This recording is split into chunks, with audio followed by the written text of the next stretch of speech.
जैसे मैं हलाल हूँ और आप हराम। क्या बात कर रहे हैं बाबा? मैं सुन्नते रसूल हूँ और आप काफिर हैं। क्या बात कर रहे हैं? ये हमारा इस्लाम सिखाता है। बिल्कुल भी अच्छा नहीं है। अब बात यहाँ पर खत्म नहीं होती है कि इस्लाम खतरे में आ रहा है। आप हमें बताइए ना। अब अचानक से जब ये बात आई कि भाई गाजर भी हलाल प्रोडक्शन में आने लगा है और हलाल सर्टिफाइड सर्टिफिकेट के साथ, लेबल के साथ आने लगा है, तो मैंने भी कई मौलाना से पूछा कि गाजर कब से ज़बा होने लगा, गोभी के पत्ते कब से ज़बा होने लगे, करेला कब से ज़बा होने लगा, ये मुझे भी समझ में नहीं आया। नमस्कार दोस्तों, स्वागत है आप सभी का मेरे चैनल डी के रिएक्शन वीडियो में। तो दोस्तों आज का वीडियो ये आपका थोड़ा अलग होने वाला है, क्योंकि ये वीडियो कॉमेडी के साथ साथ आपको बहुत मज़ा देने वाला है। क्योंकि ये जो वीडियो है बेसिकली है मौलानाओं के ऊपर, वो भी पाकिस्तानी मौलानाओं के ऊपर, और इसमें है लाई जी जो कि बंटी भाई के साथ हैं। और वीडियो जो ये स्पेशली बनाया गया है वो उन मौलानाओं के लिए है जो कि 72 हुरों के बारे में ज्ञान झाड़ते रहते हैं और दुनिया को बेवकूफ़ बनाते रहते हैं। तो दोस्तों वीडियो में आगे बढ़ने से पहले आप सभी से रिक्वेस्ट है कि वीडियो को लाइक, शेयर, कमेंट ज़रूर करें। तो स्टार्ट करते हैं ये वीडियो। गाजर ऐसे कौन काटता? आधे आधे कट के मार रही हो? मैं इसको जीवा हलाल कर रही हूँ और अभी तो 2 घंटे से यही कर रही हूँ। चीखें निकाल ही नहीं रही यार, मैं क्या करूँ? गाजर की चीखें निकलनी चाहिए तभी तो मुझे मजा आएगा खाने में। और हाँ, गाजर ही नहीं, इसके बाद प्याज, टमाटर, लहसुन, अदरक, मिर्ची, पता नहीं क्या क्या हलाल करना है।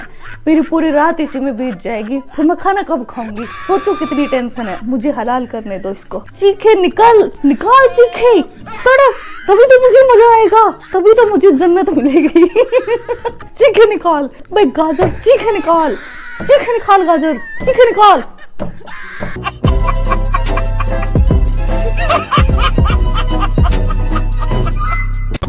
ऑयल तो भाई इंटरनल पार्ट में भी हम लोग लगाते हैं, तो उससे भी इस्लाम खतरे में आ रहा था, इसलिए हलाल सर्टिफिकेशन की जरूरत पड़ गई। और नहीं तो क्या? में इतना मेकअप करके, लाली पाउडर लगा करके, या पाकिस्तान की एंकर जो दिखाई देती है कि पहले ही अपने चेहरे पर ही हराम थोपी हुई होती। हलवा खाएं और सो जाएं। हम लोग चौंक जाते हैं ना कि अफजल गुरु का केस कैसे लड़ा गया, और सुने हम लोग चौंक जाते हैं ना कि अरे मुस्कान सुप्रीम कोर्ट ऑफ इंडिया कैसे चली गई, और सुने हम चौंक जाते हैं ना कि ये जितने भी जिहादी जो गुस्ताख रसूल की सजा सरतन से जुदा करते रहते हैं, इनका केस लड़ता कौन है, और सुने इनके लिए कौन खड़ा कर देता है इतना बड़ा बड़ा वकील, और सुने तो ये पैसे वहां से आते हैं। और नहीं तो क्या भाई बीटेक पढ़ा हुआ और आईआईटी किया हुआ गला कतर देता है इस्लाम के नाम पर, क्योंकि ये इस्लामी जमहूरिया पाकिस्तान है जी। अपनी जिंदगी को नुकसान कर देता है, अपने मुस्तकबिल को नुकसान कर देता है, अपने माँ बाप को उनका नुकसान कर देता है, और सुने अपने पूरे खानदान को जिहादी का नाम टैग लगवा देता है इस्लाम के नाम पर। वाह भाई वाह। तो ये नुकसान और फायदा नहीं समझते हैं। इनको जो ये इस्लामिक प्रीचर बताते हैं, इनको जो मौलवी मुल्ला बताता है, ये उसको अल्लाह का फरमान समझते हैं। वाह भाई वाह। ये उसको खुदा का फरमान समझते हैं और अपनी बुद्धि भी नहीं लगाते हैं। आओ मुझे पकड़ लो। और फिर से मैं दोहराना चाहती हूँ कि मौलाना साजिद रशीदी ने साफ लफ्जों में ये बात कही थी कि इस्लाम नकल का काम है, अकल का काम नहीं है। इस्लाम जो है नकल का नाम है, अकल का नाम नहीं है। ये तेजस्वी लोग हैं हमारे पास। नकल का मतलब जो कुरान में है, जो कुरान में है इस्लाम उसको कहा जाता है। अच्छा, हमको सिखा दिया है। मेरा दिमाग क्या कहता है उसका नाम इस्लाम नहीं है। ये बड़ी अच्छी बात कही है। ये फितरा और ज़कात भीख है, भीख। तो वो ये नहीं कहते हैं कि हम भीख मांगने जा रहे हैं, नहीं तो आप उनकी इज्जत नहीं करेंगे ना। आप कहेंगे वो अच्छा ये भिखारी है, सफेद कुर्ता पजामा दाढ़ी टोपी में इतना शान शौकत से निकला है भीख मांगने के लिए।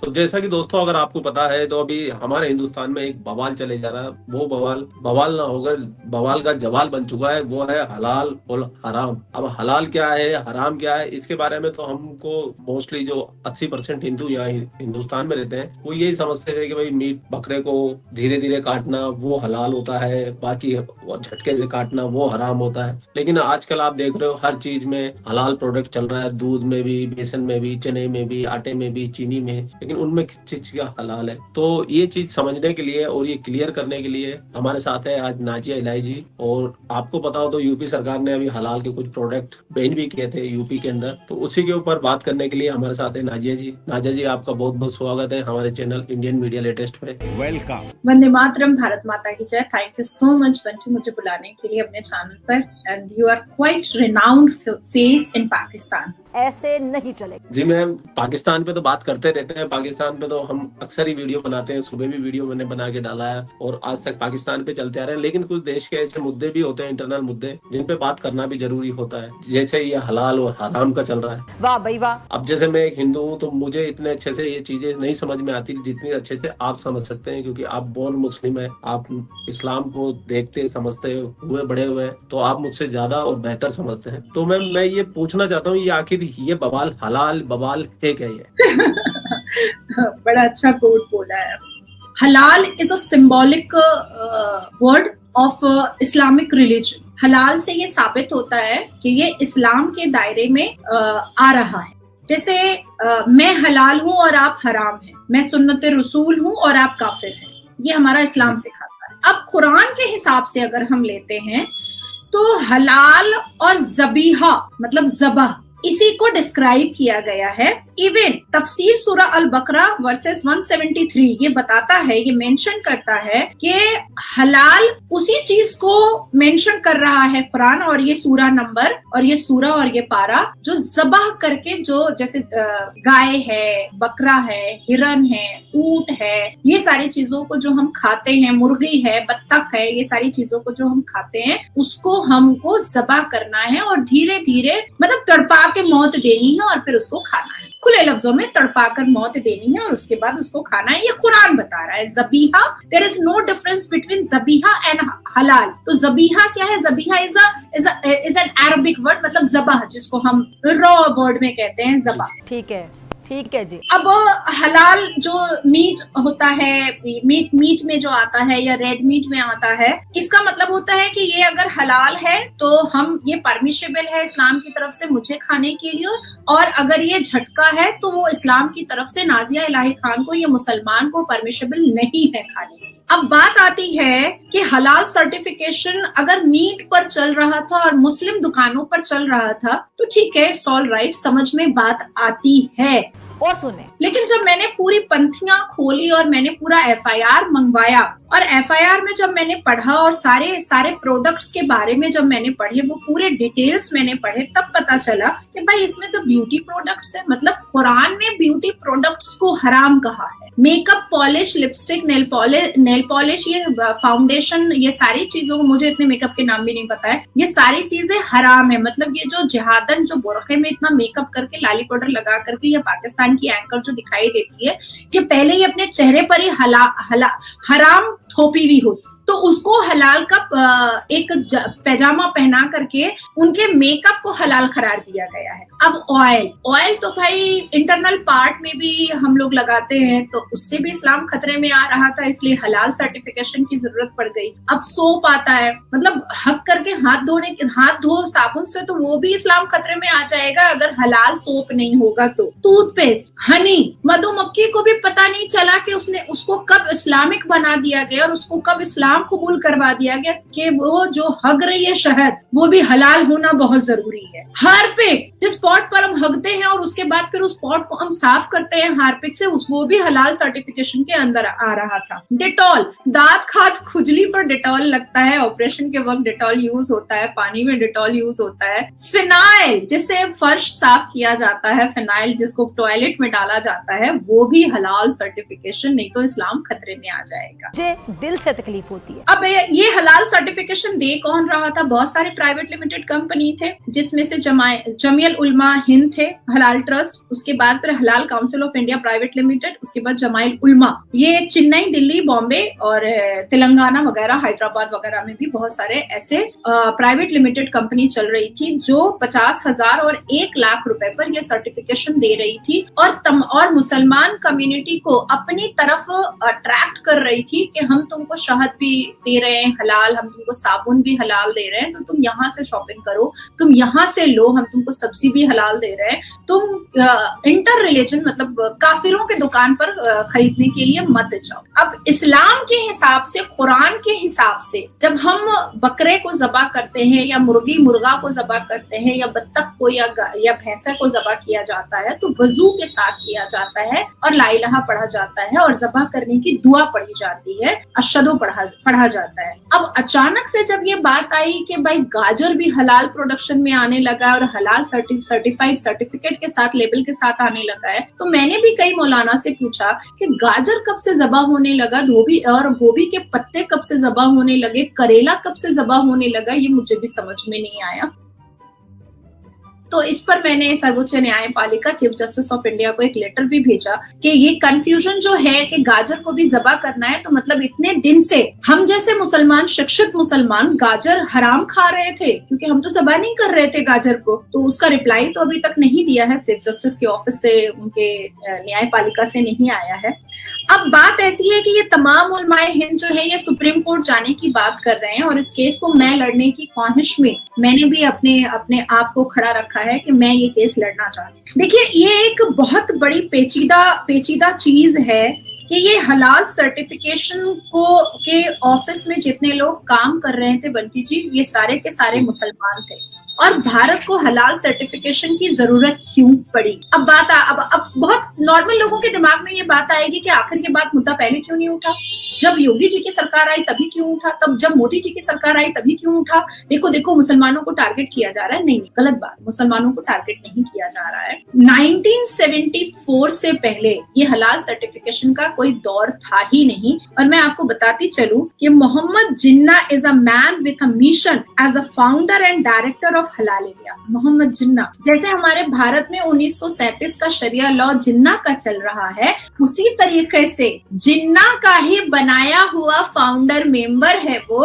और वही ये हलाल सर्टिफिकेशन को इन्वेंट करके गया है, जो पाकिस्तान में भी चलता है और भारत में भी चल रहा है। पाकिस्तान में झाड़ू भी हलाल सर्टिफिकेशन वाला मिलता है। जी हाँ, पाकिस्तान में तो एक रूल भी है वहाँ के संविधान में, मतलब वहाँ के वो सुप्रीम क्या बोलते हैं, विधानसभा के अंदर पास भी हुआ था कि पाकिस्तान से कोई भी प्रोडक्ट ना तो हलाल एक्सपोर्ट होगा ना हलाल इम्पोर्ट होगा। तो ये तो वहाँ का लॉ है पाकिस्तान का। जी, जो पॉट, जो हगने का पॉट, जो ब्रश धोया जाता है, मतलब हराम, हाँ, वो भी पाकिस्तान में हलाल सर्टिफिकेशन का लेबल लगा रहता है पाकिस्तान में। तो ये वही जिन्ना का हलाल सर्टिफिकेशन वाला लेबल है। आप हमें बताइए ना। जो भारत जिसको लेकर चलने के लिए तैयार है और रो रहा है, गा रहा है, सर्वोच्च न्यायपालिका जाने को भी तैयार है। अब बात यहाँ पर खत्म नहीं होती है कि इस्लाम खतरे में आ रहा है। बात यहाँ से शुरू हो रही है कि इनको इतना दर्द क्यों हुआ है, क्योंकि 1974 के वक्त में तो मतलब एक ऐसे गांधी परिवार की सरकार थी जिनको हिंदुओं से नफरत थी और मुसलमानों से बेइंतहा मोहब्बत थी, और जितने भी टेररिस्ट माइंडेड लोग हैं उनको रोटी बोटी देना ही वो ये उनकी फितरत थी। और मैं खुलेआम बोल रही हूँ, जिसको जो करना है कर ले मेरे खिलाफ, मुझे कोई फर्क नहीं पड़ता। मुझे भी पता है कि कैसे लड़ना है और कानूनी लड़ाई कैसे लड़ना। अब बात आ रही है कि मिलियन और ट्रिलियन पैसा जो उठ रहा था हलाल सर्टिफिकेशन और हलाल लेबल से, और ये पैसा कहाँ जा रहा था? ये पैसा जा रहा था इस्लामिक ऑर्गेनाइजेशन के पास। हम लोग चौंक जाते हैं ना कि अफजल गुरु का केस कैसे लड़ा गया, हम लोग चौंक जाते हैं ना कि अरे मुस्कान सुप्रीम कोर्ट ऑफ इंडिया कैसे चली गई, हम चौंक जाते हैं ना कि ये जितने भी जिहादी जो गुस्ताख रसूल की सजा सरतन से जुदा करते रहते हैं, इनका केस लड़ता कौन है, इनके लिए कौन खड़ा कर देता है इतना बड़ा बड़ा वकील। तो ये पैसे वहां से आते हैं। 1984 से 2017 तक सर्वोच्च न्यायपालिका में 3 तलाक के खिलाफ all India Muslim personal law board ने लड़ाई लड़ी। तो वो पैसे कहाँ से आए? क्योंकि अवैसी तो हर वक्त चिल्लाता रहता है आंखें मीच करके कि भारत के मुसलमान डिप्राइव हैं, भारत के मुसलमान गरीब हैं, भारत के मुसलमान के पास खाने को भी नहीं है। तो सर्वोच्च न्यायपालिका में इतने महंगे और बड़े वकील को खड़ा करने का पैसा कहाँ से आता है? अब अभी रिसेंट में आप देख लो, ज्ञानवापी के लिए मुसलमानों ने कहा है कि हम ज्ञानवापी के लिए हर तरह से लड़ाई लड़ेंगे, कानूनी लड़ाई लड़ेंगे, जहां तक भी हमको जाना पड़ेगा ज्ञानवापी के लिए हम जाएंगे। तो ये कहाँ से आ रहे हैं, ये जानने की जरूरत है। अब राम मंदिर अयोध्या के लिए 2 डेकेड लड़ाई लड़ा all India Muslim personal law board. तो ये पैसे कहाँ से आए ये पैसे? ये यही हलाल सर्टिफिकेशन से आए हैं। अब अभी मैं आपको आज की खबर बता देती हूँ। सुबह 10:33 की खबर है कि मुजफ्फरनगर में श्री राम कॉलेज में मुसलमान लड़कियों ने बुर्का का फैशन शो किया। बुर्का पहन करके हिजाब के साथ फैशन शो किया, क्योंकि कोई फैशन डिजाइनर बनना चाह रही हैं, कोई एक्टिंग करना चाह रही हैं, कोई फैशन डिजाइनर बनना चाह रही हैं, तो इसलिए उन लोगों ने फैशन शो किया और अपनी क्रिएटिविटी उन्होंने दिखाई है। अब जमायतुल उलमा ने थ्रेट किया है कि वो लीगल एक्शन लेंगे और अगर उनको सुप्रीम कोर्ट जाना होगा तो सुप्रीम कोर्ट भी जाएंगे, पर इस तरह की बुर्का की मजम्मत को हम होने नहीं देंगे भारत की धरती। तो ये जो जमायतुल उलमा अभी सुप्रीम कोर्ट तक जाकर के लड़ने की बात कर रहा है, तो ये पैसे कहाँ से आएंगे? ये वही हलाल सर्टिफिकेशन के पैसे हैं जो इस्लामिक ऑर्गेनाइजेशन जमा करता है, ट्रिलियन, मिलियन, अरबों, खरबों, और इंटरफेयर करता है सर्वोच्च न्यायपालिका में। जब हम न्याय के लिए खड़े होते हैं तो वो हमारी जुबान को बंद करने के लिए महंगे और बड़े दमदार वकीलों को खड़ा करता है, जो ज्यादातर कांग्रेस के जाने माने नेता ही होते हैं, और वो हमेशा हमारी विरोधिता सुप्रीम कोर्ट के inside supreme court of India वो करते हुए नजर आते हैं, चाहे वो कपिल सिब्बल हो, चाहे वो सलमान खुर्शीद। ठीक है, बिल्कुल सही कह रहे हैं। अब आती है बात कि इस बार जो FIR हुआ है हजरतगंज पुलिस स्टेशन में, जो एक बिजनेसमैन ने ये बात उठाई है कि हलाल सर्टिफिकेशन को लगा करके, इस लेबल को लगा करके जिस तरह से हिंदुओं के और इंटर रिलीजन के सारे बिजनेस को ठप करने की कोशिश की जा रही है, इसको खत्म होना चाहिए। अब लोग कहेंगे कि आप आज ही क्यों ये जागा, क्योंकि योगी जी की सरकार आ गई इसलिए जाग गया? तो नहीं, ऐसा नहीं है। 1999 में भी लोग जागे थे, 2001 में भी लोग जागे थे, उसके बाद 2005 में भी लोग जागे थे, उसके बाद 2007 में भी लोग जागे थे, उसके बाद 2013 में भी लोग जागे थे, और इन लोगों ने बजाफ्ते कंप्लेन किया था, ग्रीवांस लेटर लिखा था, इन लोगों ने अपनी आवाज को वोकल करने की कोशिश की थी। लेकिन दुर्भाग्य की बात है कि भारत में एक ऐसी सरकार बैठी थी जो पाकिस्तानी माइंडेड सरकार थी, जिस वजह से तमाम बिजनेसमैन की बात को दरगुजर करके मुसलमानों की बात को ज्यादा तरजीह दी गई और उनको ज्यादा मान्यता दिया गया। अब इस बार जो हजरतगंज में पुलिस स्टेशन में जो FIR दर्ज हुआ है, जिसमें ये साफ लफ्जों में कहा गया है कि ये जो हलाल सर्टिफिकेशन है ये दर्शाता है क्रिमिनल कॉन्स्पिरेसी को, प्रमोटिंग एनिमिटी बिटवीन ग्रुप्स को, एक्सटॉर्शन को, अटरिंग वर्ड्स को, वुंड ऑफ रिलीजन फीलिंग्स को, चीटिंग को और फॉर्जरी को। अब बात आती है कि हलाल सर्टिफिकेशन बना कैसे लिया इन लोगों ने? क्या संविधान हमारा इतना कमजोर है कि ये लोग इतने आराम से, क्या कानून भारत का इतना कमजोर है कि ये मुसलमान चंद 14% मिल जाते हैं और हलाल सर्टिफिकेशन बना लेते हैं और कोई कुछ भी नहीं कर पाता है?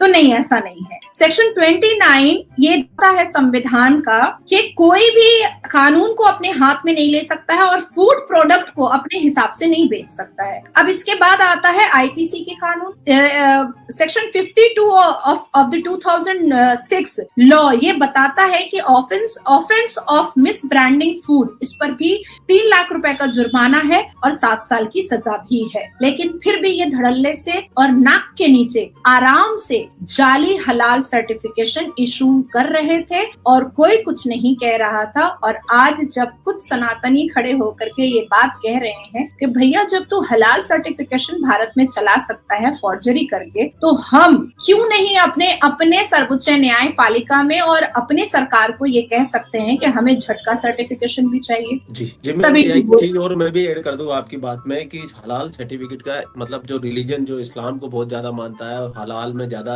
अपना बिलीव रखता है, और जिनकी आप बात कर रहे हैं जिन्होंने कंप्लेंट की, उनका कहने का मार्केटिंग कोई इलेक्ट्रिक डिवाइस है, मान लो 800 रुपए का है और एक पे हलाल सर्टिफिकेशन लगा हुआ है, एक नॉर्मल है, प्रोडक्ट सेम है, एक 800 का एक 1200 का, लेकिन वो इस्लाम को मानने वाले हलाल सर्टिफिकेट की तरफ जानने वाले वो 1200 रुपए के लेंगे, 1200 रुपए का ले लेगा। अगर वो खर्चा कर सकता है तो वो 1200 वाली चीज ले लेगा, जबकि 800 वाली छोड़ देगा। 800 वाली के बाद में हलाल सर्टिफिकेशन नहीं है, इसके लिए वो उसको छोड़ देगा। तो नुकसान इसका हो रहा है। तो ये तो हमारे देश में बहुत बढ़ता जा रहा है। मैं अगर 80% हिंदू अगर ये सोच ले कि कल को हमको ये हलाल परसेंट जिस पे हलाल का टैग लगा हुआ, हमको इसी का ही बाइकआउट करना हमको लेना ही नहीं है, तो फिर ये लोग कहाँ जाके मुंह दिखाएंगे। और तो हमारी आस्था तो भगवान श्री कृष्ण में, भगवान श्री राम में, जैसा कि आपने बताया कि हलाल करने के लिए, कि मीट तक तो बात समझ में आती है कि भाई वो तुम्हारे इस्लामिक रीति रिवाज है, उसके हिसाब से तुम खा सकते हो, वो तुम्हारे ऊपर डिपेंड करता है कि तुम खाते हो या नहीं खाते हो। लेकिन एक मैं तो खैर वेजिटेरियन हूँ, जो लेकिन नॉनवेज खाने वाले भी बहुत हिंदू, वो क्यों खाएगा हलाल मीट? क्योंकि आपने तो सारी बातें बताई कि इस्लाम के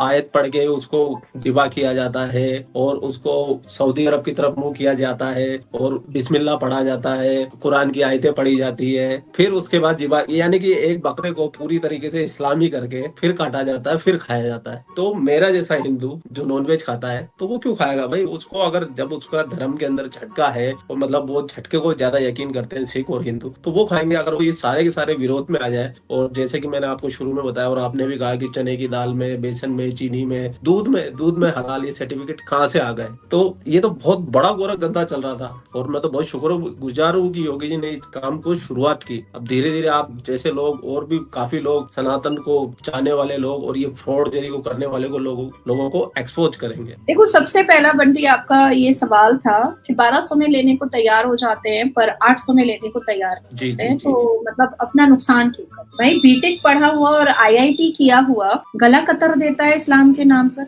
अपनी जिंदगी को नुकसान कर देता है, अपने मुस्तकबिल को नुकसान कर देता है, अपने माँ बाप को उनका नुकसान कर देता है, अपने पूरे खानदान को जिहादी का नाम टैग लगवा देता है इस्लाम के नाम पर। तो ये नुकसान और फायदा नहीं समझते हैं। इनको जो ये इस्लामिक प्रीचर बताते हैं, इनको जो मौलवी मुल्ला बताता है, ये उसको अल्लाह का फरमान समझते हैं, ये उसको खुदा का फरमान समझते हैं और अपनी बुद्धि भी नहीं लगाते हैं। और फिर से मैं दोहराना चाहती हूँ कि मौलाना साजिद रशीदी ने साफ लफ्जों में ये बात कही थी कि इस्लाम नकल का काम है, अकल का काम नहीं है।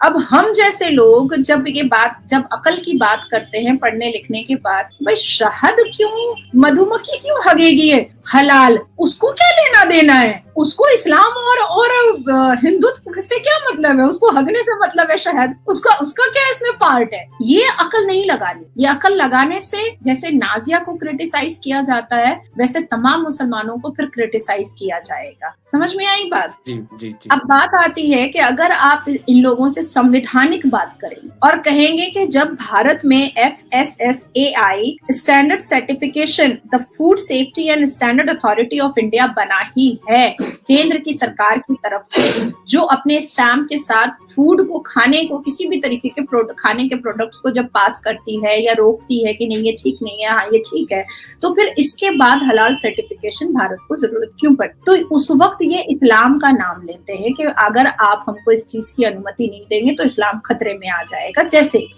इस्लामिक, अब क्या है कि हम जैसे लोग वोकल हो रहे हैं तो लोगों को धीरे धीरे इनकी चिटिंगबाजियां समझ में आ रही है, इनकी चिटिंगबाजियों का चिट्ठा खुल रहा है। पर पहले क्या होता था कि डर के मारे कोई बोलता ही नहीं, घबराहट के मारे कोई बोलता ही नहीं था कि हम अगर सच भी बोलेंगे तो भैया वो हाल कर दिया जाएगा मेरी मुस्लिम कम्युनिटी में कि भाई मुझे तो बेदखल ही कर दिया जाएगा। अब बात ये आती है कि रमजान में आपने हमेशा सुना होगा कि रमजान में सारे मौलवी मुल्ला फितरा और ज़कात कलेक्शन के लिए बाहर निकलते हैं और बहुत सारे राज्यों में, अलग अलग राज्यों में जाते हैं कलेक्शन के लिए। तो ये फितरा और ज़कात है, ये फितरा और ज़कात भीख है, भीख। तो वो ये नहीं कहते हैं कि हम भीख मांगने जा रहे हैं, नहीं तो आप उनकी इज्जत नहीं करेंगे ना। आप कहेंगे वो अच्छा ये भिखारी है, सफेद कुर्ता पजामा दाढ़ी टोपी में इतना शान शौकत से निकला है भीख मांगने के लिए। अरे ये रेंज रोवर गाड़ी में निकला है मौलाना इमाम बुखारी अपना भीख मांगने के लिए। अरे ये साजिद रशीदी भीख मांगने निकला है। तो ये इस्लामिक वर्ड यूज करते हैं फितरा और ज़कात। अब इसके बाद फिर मैं आपको बता देना चाहती हूँ कि ये जितने भी मुसलमान के जो धर्म के ठेकेदार बैठे हुए हैं, ये जानबूझ करके मुस्लिम कम्युनिटी की लड़कियों को दबा करके और मुंह बंद करके हिजाब में बंद करवा करके रखवाना चाहते हैं, क्योंकि हमारे अंदर कहीं ना कहीं वो क्रेडिबिलिटी है कि हम सच बोलेंगे, क्योंकि हम बहुत सताए हुए हैं इस कम्युनिटी से, हम बहुत कुचले हुए हैं इस कम्युनिटी से। हम मुसलमान होने के बावजूद भी जिस तरह से हमें कुचला गया है, हमें दबाया गया है, हमें रौंदा गया है, हमारे अंदर एक चीज आ गई है कि हम तो भैया सच बोले, तो मेरे जैसी और भी लड़कियां अब उभर रही हैं, अब बाहर आ रही हैं जो सच का सामना करने को तैयार है। अब ये जमाने से कहते थे कि हम हलाला करें, आज भी कई हिंदू हैं मेरे से जो पूछ लेते हैं ये हलाला होता क्या है, एक्चुअली में ये होता क्या है। आज से 2 साल पहले मैं भी नहीं जानता था हलाला होता क्या है। तो जब मैंने उसको पोस्टमार्टम करके बताना स्टार्ट किया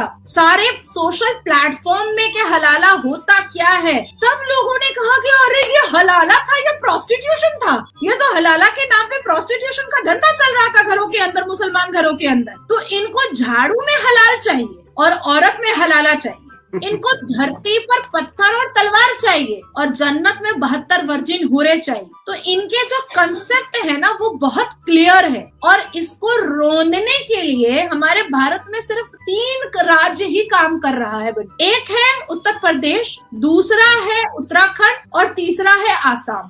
अब तक ये 3 राज्यों ने ही ईंट का जवाब पत्थर से दिया है, कट्टर मुसलमानों को पत्थर हिंदू बन करके जवाब दिया है इन्होंने, और किसी गलत तरीके से जवाब नहीं दिया है, संवैधानिक तरीके से इन लोगों को जवाब दिया है कि भैया तू मूली, गाजर और खीरा में और गाजर में हलाल कहाँ से ढूंढ रहा था, ये भी तो बता, ये भी तो बता।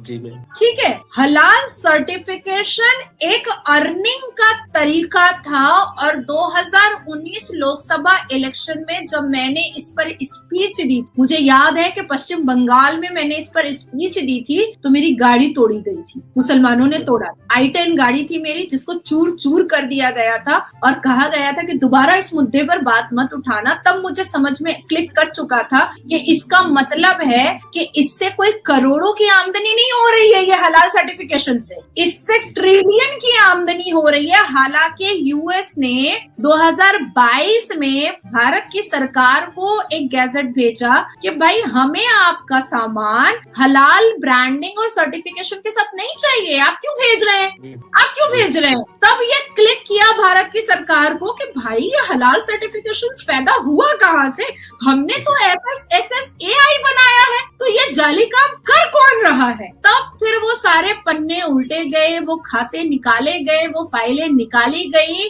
जो 1999 से सारे खाते को और सारे ग्रीवांस और कंप्लेन लेटर्स को दोबारा निकाला गया, और तब फिर पता चला कि भाई ये तो बहुत बड़ा एक चीटिंगबाजी का धंधा चल रहा था ये हलाल सर्टिफिकेशन के नाम से। अब अगर इनसे आपने पूछ लिया कि भाई तुम कहते हो कि धरती पे जो होता है, जमीन पर जो होता है, एक पत्ता भी खड़कता है तो अल्लाह की मर्जी से खड़कता है, तो इसका मतलब है कि नासिर खान ने जो बलात्कार किया था क्रिश्चियन लड़की का, वो भी अल्लाह की मर्जी से किया था। तो वो कहेगा नहीं वो तो शैतान हावी हो गया था। उसके बाद वो कहेंगे कि इस धरती पर जितनी चीजें हैं, हम हलाल सर्टिफिकेशन क्यों यूज कर रहे हैं, इस धरती पर जितनी चीजें हैं वो अल्लाह तबारक ताला ने बनाई है, और इसको यूज करने से पहले हम हलाल सर्टिफिकेशन यूज करेंगे। तो भाई सुअर खा ले, वो भी तो अल्लाह ने बनाया होगा, क्यों नहीं खाता है। फिर तो सुअर में तो लाहौल वला कुव्वत अस्तगफिरुल्लाह, लाहौल वला कुव्वत अस्तगफिरुल्लाह निकल जाता है, क्यों क्या बात है, वो भी तो अल्लाह ने बनाया होगा। जब सारी चीजें, चींटी भी अल्लाह बनाया है, तो इतना मोटा, इतना अजीब सा मुंह वाला सुअर भी तो अल्लाह ने बनाया होगा। तो इनकी जब कमजोर कड़ी को आप पकड़ेंगे तो इनका जाली चिट्ठा खुलता हुआ चला जाएगा, और जैसे जैसे इनके जाली चिट्ठे खुल रहे हैं, ये बस एक ही राग अलाप रहे हैं कि योगी और मोदी मुसलमानों को खत्म करना चाहते हैं। भैया हम लोग तुझको खत्म नहीं करना चाहते हैं, हम तुम्हें जिहादी अजमल कसब, उसामा बिन लादेन से कन्वर्ट करके इंसान बनाना चाहते हैं। जी मैम, बिल्कुल सही बात है। ठीक है मैम, मैं तो ये चाहता हूँ कि हमारे देश के नौजवानों को भी पता चले कि भाई हमारे देश में क्या चल रहा है, और ज्यादा से ज्यादा मैं आप लोगों से ये गुजारिश करना चाहूंगा कि इस वीडियो को शेयर करें, कि ज्यादा से ज्यादा मतलब सनातनियों को ये खबर पहुंचे कि हलाल हराम ऐसी कोई चीज के पीछे भी साजिश चल रही है उनके पीछे, और उस चीज को वो समझने की कोशिश करें। और मैं तो, मेरी बात मानो ना मानो, लेकिन नाजिया जी की तो बात मान ही जाओ। नाजिया जी भी बोलेगी शेयर करने के लिए, तो बिल्कुल एकदम शेयर करें, और गली कूचे में, हर एक मोहल्ले में, हर एक व्यक्ति के पास ये खबर जाना चाहिए कि ये जितने भी प्राइवेट लिमिटेड कंपनीज हैं हलाल सर्टिफिकेशन जो बांट रहे हैं, ये जिहादियों को, बलात्कारियों को और आपकी मंदिरों को आपसे छीनने के लिए, जिहादियों को बचाने के लिए, बलात्कारियों, मुसलमान बलात्कारियों को बचाने के लिए ये पैसा उस पर खर्च करते हैं। हमारे भारत में जितनी भी जिहादी और क्रिमिनल एक्टिविटीज होती है, ये पैसा उस पर खर्च होता है। हमारे भारत के सर्वोच्च न्यायपालिका के बाहर में जब अफजल हम शर्मिंदा हैं, तेरे कातिल जिंदा हैं, उसका जब झुंड लगता है तो उस झुंड पर ये पैसा खर्च होता है। जब जेएनयू में हिंदुस्तान के टुकड़े किए जाते हैं इंशाअल्लाह का नारा लगा करके, तो ये उस झुंड पर ये पैसा खर्च होता है। एनआरसी और सीए की विरोधिता करने वाले उस तमाम झुंड पर ये पैसा खर्च होता है। और साथ साथ मैं ये भी बताती चलूं कि जितने भी जिहादी माइंडेड लोग जो गुस्ताखे रसूल की सजा सरतन से जुदा करते हैं, उनके लिए जो बड़े वकील खड़े होते हैं उनके पक्ष में बात करने के लिए, ये वहां पर खर्च होता है। तो भारत के तमाम सनातनियों से मेरी आग्रह है, मैं हाथ जोड़ करके विनती करती हूँ कि ऐसे वीडियोस को इतना वायरल करें कि लोगों के कान तक ये बात जरूर समझ में आए कि अगर भारत का 82.7% मेजॉरिटी सनातनी अगर ऐसी चीजों की विरोधिता के लिए आवाज उठाता है, तो कहीं ना कहीं हमें एहसास होता है कि हम सही दिशा पे काम कर रहे हैं। और जिहादी माइंडेड लोगों को भी ये एहसास होगा कि 22.7% सनातनी अब एकजुट हो चुके हैं, इनसे लड़ना नामुमकिन हो जाएगा। तो थैंक यू मैम, आपका बहुत बहुत शुक्रिया। और मैं लास्ट में जाते जाते ये और बोलना चाहूंगा कि हलाल प्रोडक्ट अगर आपको कहीं नजर आए तो पूरी तरीके से बायकॉट कीजिए, क्योंकि ये आपकी पीठ में छुरा घोंपा जा रहा है, धोखा किया जा रहा है आपके साथ में। तो नाजिया मैम, आपका बहुत बहुत शुक्रिया। उम्मीद है दोस्तों ये वीडियो आप लोगों को पसंद आया होगा। अगर पसंद आया हो तो वीडियो को लाइक और चैनल को सब्सक्राइब जरूर करें। तो दोस्तों कि जैसे आप लोगों को पता है कि मौलानों को ये मैडम हैं जो इलाज जी बहुत अच्छी तरह धोती हैं, बहुत अच्छी तरह से इनकी शिकायत करती हैं, इनकी पोल खोलती रहती हैं। तो उम्मीद है ये वीडियो आप लोगों को बहुत ही ज़्यादा पसंद आया होगा। जो कि मीम्स भी बीच बीच में हमारी किट्टू राव जी आ रही थी, वो भी बहुत अच्छा लगा वीडियो देख के। और काफ़ी दिनों बाद ये वीडियो देखा मैंने इनका, काफ़ी दिनों बाद से इनके चैनल पे दोबारा से आया हूँ मैं। तो आप लोगों से रिक्वेस्ट है कि चैनल को सब्सक्राइब जरूर करें। तो मिलते हैं आपको नेक्स्ट वीडियो में, तब तक के लिए जय हिंद, जय भारत।